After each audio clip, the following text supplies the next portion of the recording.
يا ربي بالمصطفى بلغ مقاصدنا واغفر لنا ما مضى يا واسع الكرم يا ربي بالمصطفى بلغ مقاصدنا واغفر لنا ما مضى يا واسع الكرم صلوا على نبي محمد صلى الله عليه. Bismillah walhamdulillah amma ba'du. Para pemirsa Cahaya Hati Indonesia iNews TV yang dirahmati oleh Allah Subhanahu wa taala, kita akan meneruskan pelajaran kita pada kesempatan siang hari ini tentang bagaimana ternyata dari penyakit hati itu, dari iri, dendam dan lain-lainnya bisa mengakibatkan sesuatu yang fatal. Makanya kenapa di dalam Al-Quran sejarah mencatat akhirnya Qabil dan Habil itu sampai apa? Bunuh-bunuhan. Betul apa betul? Ya. Makanya orang yang paling bahaya itu kalau sudah punya penyakit hati. Bahkan dari lama-lama Rasulullah SAW bilang apa dalam satu hadisnya?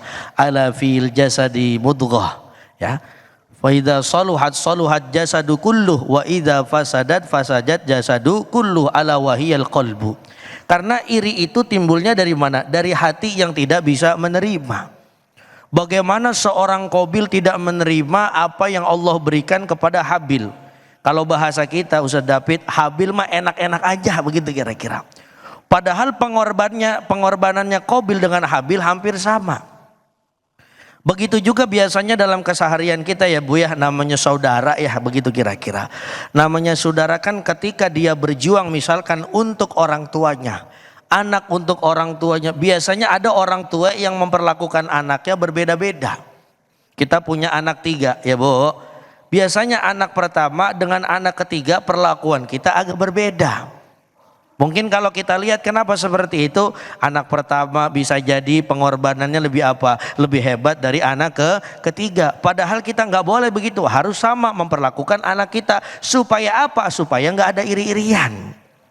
Mentang-mentang anak pertama direktur utama, gajinya 15 juta, tiap bulan dikasih sama anaknya 3 juta. Wow, girangnya minta ampun.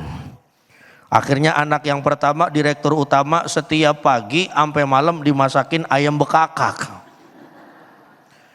Anak ketiga Ustaz David bukan direktur utama, maaf cuma cleaning service.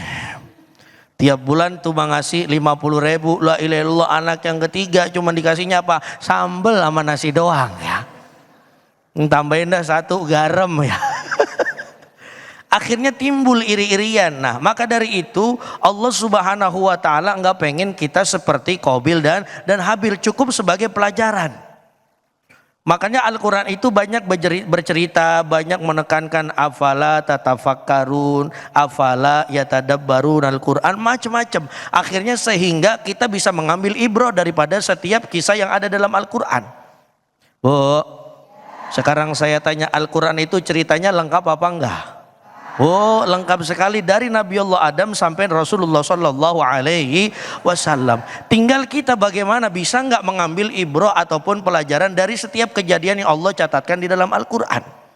Maka saya yakin mudah-mudahan pulang selesai acara Cahaya di Indonesia siang hari ini, Allah jauhkan kita daripada penyakit hati. Amin ya. Iri, karena iri ini Masya Allah Bu, efeknya luar biasa nanti dalam kehidupan. Apalagi misalkan ibu ketemu sama orang yang kita iriin. Kalau ketemu papasan di jalan, kira-kira mukanya enak apa enggak masangnya? Waduh, nih ya nih lewat nih. Itu maafin Ustaz David, 1 kilometer Pak, udah ketahuan baunya sama mukanya. Iya lagi itu ya. Kita udah langsung mikir itu, kira-kira sebelah kanan ada gang yang bisa kita lewatin apa enggak ya? Biar apa? Jauhin dia, betul gak kira-kira? Makanya orang kalau punya penyakit hati ini udah gak enak aja tuh. Coba kalau kita misalkan gak ada iri, gak ada dengki, ketemu siapa aja juga enak bawaannya. Biar kata gak punya duit dong. Misalkan ada Ibu Maisarah ketemu Ibu Maimunah ya. Ya Allah Maisaro, enak emang gak punya beban apa-apa, iri enggak, dendam enggak, dan lain-lainnya. Lewat ya Allah. Gimana nek? Sehat-sehat, badan sehat, kantong kagak. Tuh enak ya, betul gak kira-kira tuh? Coba yang saya bilang tadi di awal, kalau orang punya iri, Ustaz David, la ilaha illallah, maaf Bu, bahasa orang kita, orang Bekasi, itu hati gerendeng aja bawaannya. Tuh, lihat tuh, dia tuh. Mana kerudungnya hijau, bajunya kuning, roknya putih percis kayak bendera Itali. Itu bawaannya kesal aja Bu, bahkan mohon maaf ya, dan ini kurang baik kita lestarikan dalam kehidupan, betul betul. Apalagi dalam bertatangga. Dulu saya ingat Ustaz David, ketika saya dulu mondok, apa kata salah satu kitab diajarkan di pondok kami, al-insanu madaniyun bit-tobai. Manusia itu maaf butuh manusia yang lainnya. Maka supaya kita misalkan butuh manusia yang lainnya, dan pasti kita akan dibantu oleh manusia yang lainnya. Keluarga akan dibantu dengan keluarganya, tetangga akan dibantu dengan tetangganya. Maka iri, dengki, dendam hilangin dalam hati kita, sehingga insya Allah dalam bermasyarakat kita bisa berjalan bersama-sama. Orang kan kalau misalkan jalannya bareng-bareng enak gak kira-kira? Enak. Kakak jalan bareng sama adik, suksesnya juga bareng-bareng. Tetangga sama tetangga, apalagi maaf ya sekarang kan lagi musim hujan nih. Hujan itu kan misalkan banjir di mana-mana, nggak bisa kita dengan tetangga kita sendiri, butuh tenaga orang lain. Betul apa betul? Apalagi banjirnya sampai sekepala. Wah, ilah.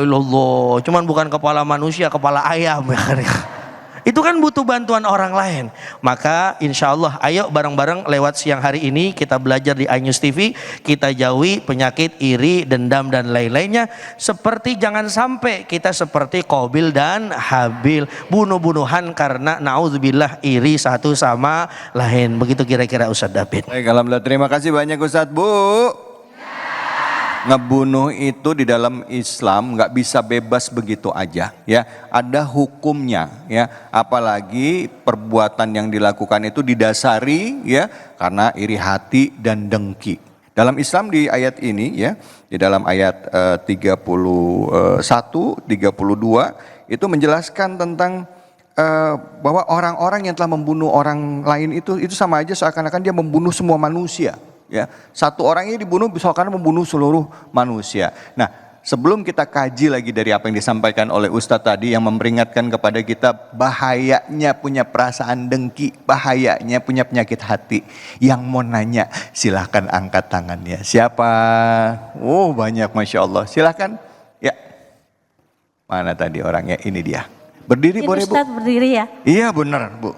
Ibu, Bu, nama siapa? Ya. Bismillahirrahmanirrahim. Assalamualaikum warahmatullahi wabarakatuh. Waalaikumsalam. Perkenalkan, nama saya Ibu Wiwi dari Majelis Taklim Rodatul Jannah Sabta Pesona. Izin bertanya Ustaz. Silakan Bu Wiwit. Ya, terkait dengan rasa iri, apakah menyakiti orang dengan kata-kata dan sikap itu juga termasuk dari sebuah kejahatan? Demikian. Terima kasih. Wassalamualaikum warahmatullahi wabarakatuh. Waalaikumsalam. Bu Wiwit, boleh nanya maksudnya tuh gimana? Contohnya gimana? Contohnya ya, misalnya saya bilang gini, kok dia kurus banget ya? Gitu. Terus? Sakit, ya, tekanan batin ya? Tekanan batin ya ini orang. Kok kurus banget sih sekarang gitu? Nah, termasuk pembunuhan bukan gitu loh. Terus ibu kan ngomong sama orang. Kenapa? Ibu ngomong sama orang kan? Iya. Terus temannya nyautin nggak? EGP. Sedapit kalau kata beliau, biarin apa badan gua gitu ya. Iya. Temennya nyautin apa nyautinnya? Nyautinnya ya itu EGP. Emang gue pikirin. Iya. Terus nyamber lagi nggak orangnya ngomong apa lagi? Orangnya. Yang tadi yang ngomong kurus banget itu ngomong apa lagi? Lu juga gemoy katanya. Gimana tuh Ustadz? Ya. Masuk. Silakan. Gitu Ustadz, gimana dong Ustadz? Makasih, Bu. Ya. Iya, ya ini berarti Bu Wiwi, Masya Allah ini pertanyaan yang bagus. Iya. Sesuai dengan apa yang saya rasakan. Ya. sesuai dengan Kadang-kadang kenyataan. begitu juga Bu. Iya. Mohon maaf ya, kan badan saya agak-agak gemoy ini kan nih ya. Ya, betul. Terus kadang-kadang orang, "Wih, Ustadz kok gemoy banget?" Nggak apa-apa, berarti makanannya cocok ya. Oh ya betul. Nah, itu termasuk, maaf, itu termasuk kejahatan atau enggak? Ya. Artinya Ibu. karena iri hati ngomongin Iya. orang gitu. Tapi kan bener. Fakta, ya juga sih ya. Tapi ingat Ibu, Bu Wiwi saya jawab ya. Ya boleh. Ya Ibu Wiwi silakan Ya, kembali terima ke kasih. alamnya masing-masing ya. Salah tempatnya. Bu, jadi gini ya. Biasanya orang-orang seperti itu banyak macamnya. Makanya apakah itu termasuk pembunuhan? Bisa jadi sebagai pembunuhan karakter. Karena orang zaman sekarang Ustaz David, pembunuhan kan macam-macam. Ada yang maaf ya, membunuh dengan jiwa. Ada juga maaf misalkan pembunuhan karakter. Artinya karakternya dijatuhkan, karakternya dihancurkan. Ini bisa jadi termasuk kejahatan. Ngejelek-jelekin gitu ya. Dijelek-jelekin padahal faktanya nggak seperti itu.